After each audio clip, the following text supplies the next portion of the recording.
I've lived in the same area for my entire life, and honestly, we never really had a problem when it came to picking up hitchhikers.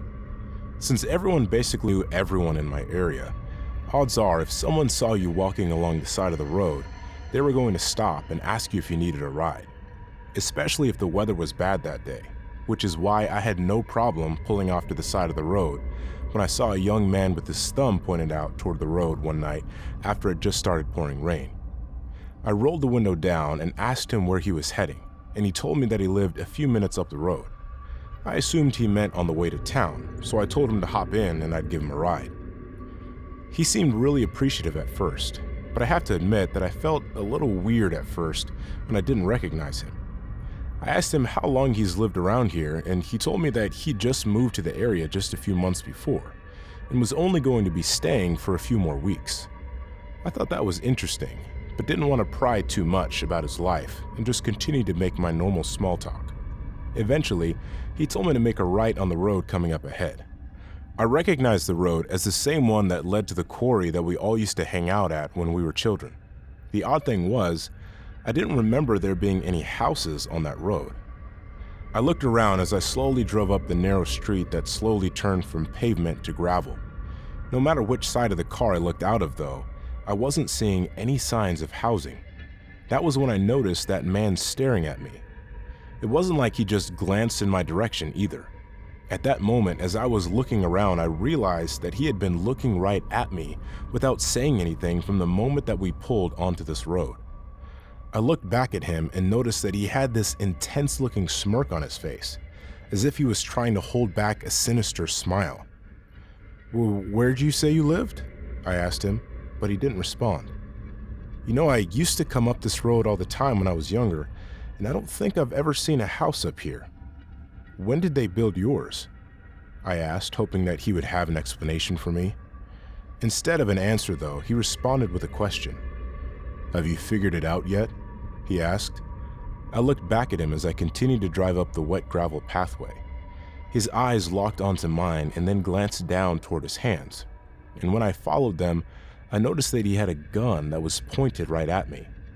Countless thoughts rushed through my head, and not a single one of them was a good one. The only words I could muster as I took my foot off the gas and slowed the car down was, "Please don't do this." The man responded in a calm and cold tone. "Don't worry, man. I just need your car to get out of here." I didn't hesitate as I told him that he could have the car and begged him not to hurt me. He kept his calm demeanor as he said, "Now I just need you to step out of the car, and I'll make this as quick as I can." I put the car into park and unbuckled my seatbelt before opening the door. As I stepped out into the rain, I hoped that the man would just hop into the driver's seat and pull off without another word. But when I heard the sound of him stepping out of the car behind me, I knew he had different plans. I felt the cold metal of the gun pressed up against the back of my head. "Walk forward," he said. "Walk forward and I'll make this quick." I didn't know what to do. All I could think was to run away and hope that he couldn't hit me in the dark and through the rain. I started by taking a slow step forward, and then without wasting any more time, I took off running as fast as I could. I heard the sound of the gun go off behind me, but once I realized I hadn't been hit, I just kept sprinting. I remember hitting my legs on every root and branch sticking out of the ground as I ran through the nearly pitch-black forest, just hoping that I wasn't being followed. It took me about 20 minutes to make it safely to the main road, where I waited until I saw headlights that were passing by. I flagged the car down, and it turned out to be an old family friend of mine. I explained what happened, and they drove me to the police station to report my vehicle as stolen. Interestingly enough, they found my car a few days later, about 7 hours away, with no fuel in the tank, but there was no sign of the man I had picked up that night.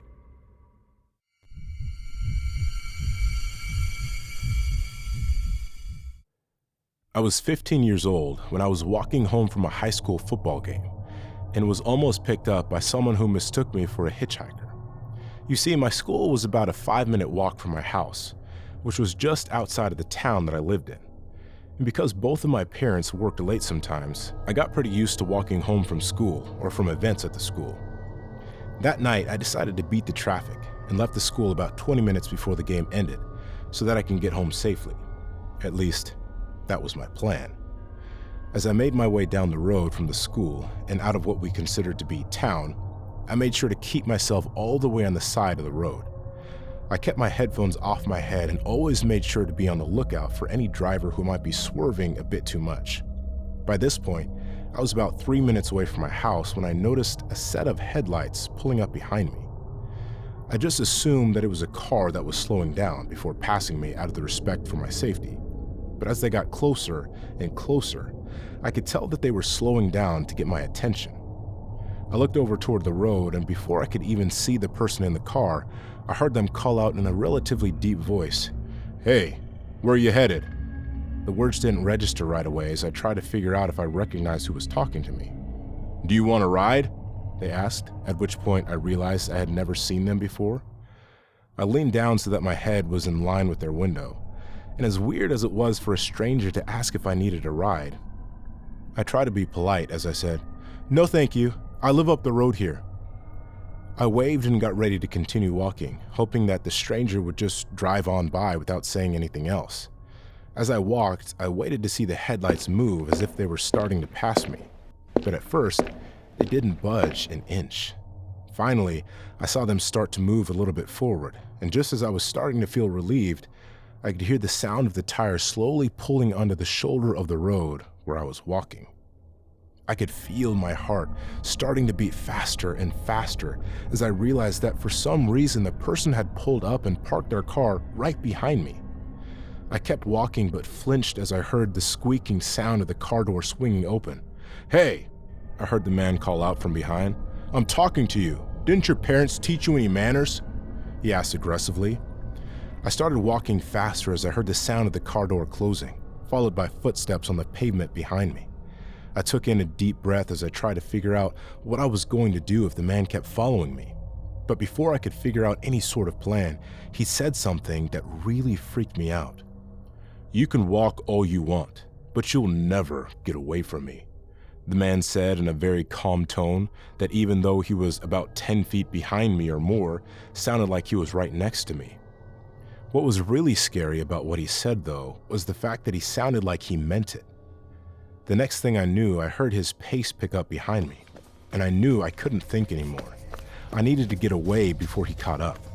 I started running down the road as fast as I could, and because of how hard my feet were hitting the pavement, I could no longer tell if the man was following me or not. After running for about 20 seconds, I hoped that I put enough distance between us before I decided to cut into the small patch of trees off to the side of the road.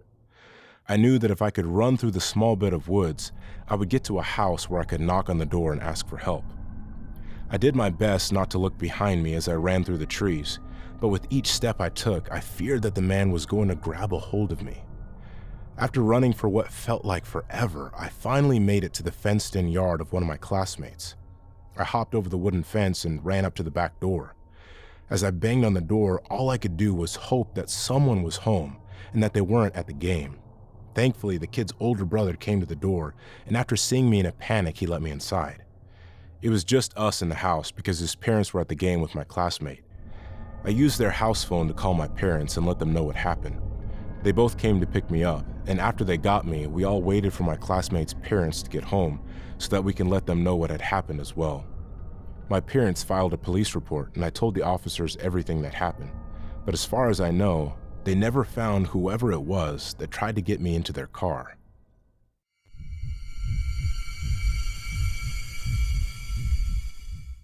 I used to say that I would never hitchhike, and after trying it for the first time, I can reassure you that I'm now sticking to that statement. It was shortly after I graduated from college that I decided to walk from the top of the east coast of the United States to the southernmost point. It was something that I had always wanted to do, but I never expected that it would be so difficult. The first week of the walk wasn't really that bad after I had finally adjusted to a decent schedule. I was actually making a pretty good pace, and as far as I could tell, it was going to be a great adventure. On my 11th day into the walk, though, everything started to go downhill.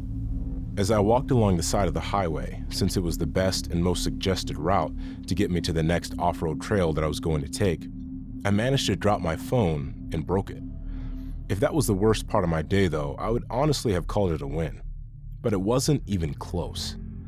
I planned on stopping in the next store that I saw so that I could purchase a prepaid phone that would last me the rest of the trip. But little did I realize I wouldn't be seeing an actual town for another day or so on foot. I kept on walking on the highway for about an hour, but by that point, it was around 4 in the afternoon and I could see that the sun was starting to get a bit lower in the sky. To make matters worse, I could also see a mass of dark storm clouds on the horizon. Because I didn't know when my next chance to find shelter was going to be, I decided to break my one rule and I stuck out my thumb, hoping that someone would pick me up and bring me to the nearest town or city. It took about another hour before a car stopped, and by that point, it had already started to pour and I was soaking wet. I wasn't even paying attention to the type of car that pulled over. I just ran right up to the window and explained my situation. As I finished telling the man what happened, I looked up at him more clearly and my heart just about dropped when I saw that he was holding up a large silver revolver and pointing it right at me. "Get in the car," he said through yellowed teeth. I was frozen with fear, but when I didn't move, the man only got louder. "Get in my car right now or I'll blow your head off." I slowly reached for the handle and got into the car, hoping that the man would put the gun down. Before I even closed the door, he started pulling back on the road.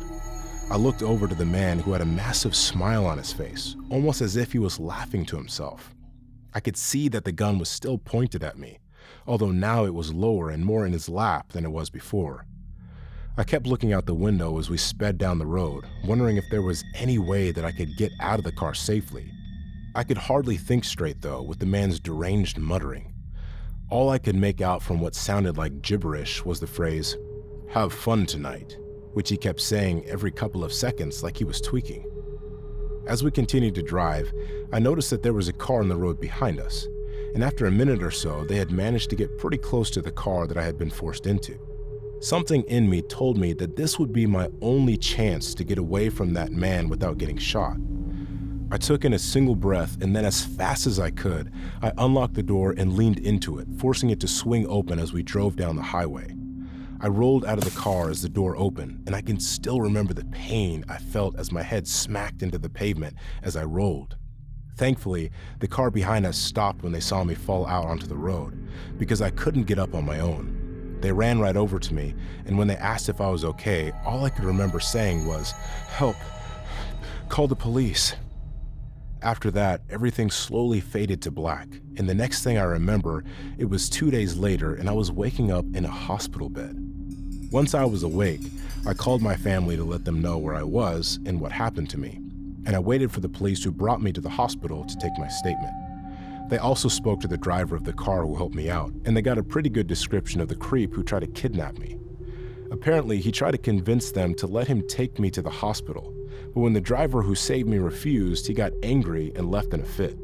It took a couple of hours for my family to get to the hospital that I was staying in, but once they did, I finally felt some semblance of safety again.